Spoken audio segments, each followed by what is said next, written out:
Wow, mệt quá. Đây là thành quả hai anh em mình đánh cả buổi chiều hôm nay, rất là vất vả mới lôi được củ khế này lên. Các bạn thấy đẹp không? Nếu mà thấy hay sắp để ủng hộ kênh của mình ngày càng phát triển nhé. Ok.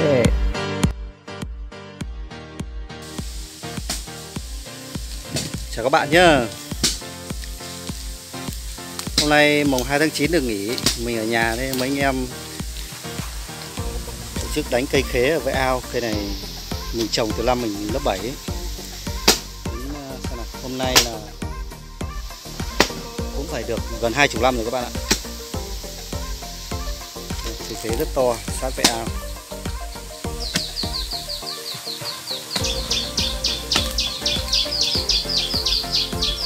Dự kiến là nếu mà đánh cây này thì sẽ phải đào tung cả cái bờ lên.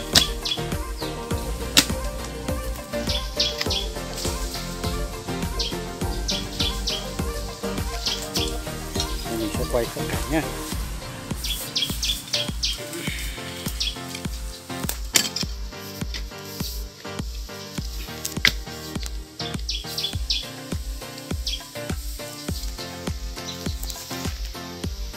Đây là cây khế ngọt. Đây là cái cành chính của nó này, mình vừa cưa xong. Bên dưới còn rất nhiều rễ cọc.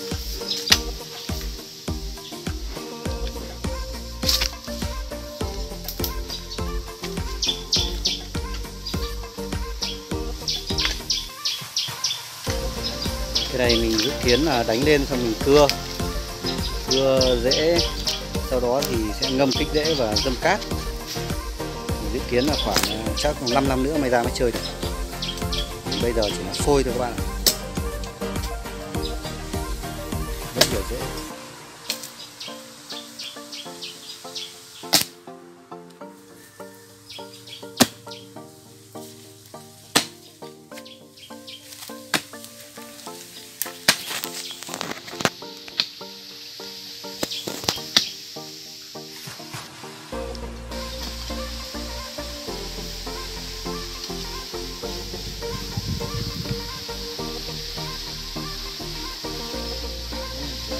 Thôi thắm.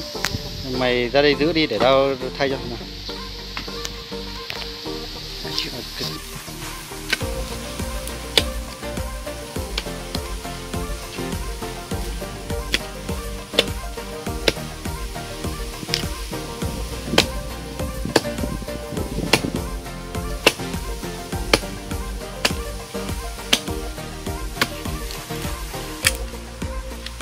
Rộng ra hết. Rộng ra thì móc mai được. Chặt cái rễ cọc.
Đây là cái hố của nó sau khi cây đã được móc lên rồi các bạn nhé.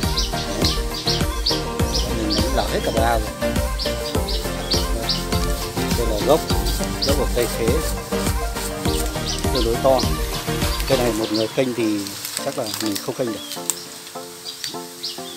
Đấy.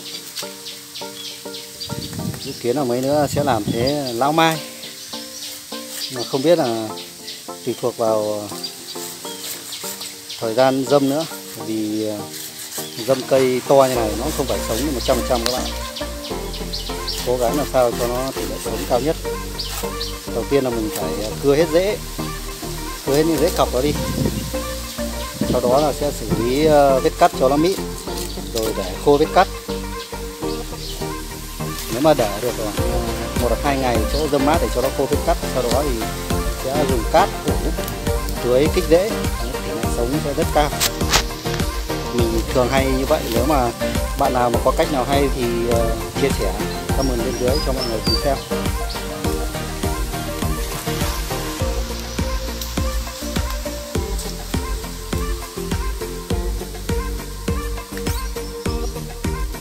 Cây này rất nhiều quả các bạn nhé. Này, hoa quả vẫn còn.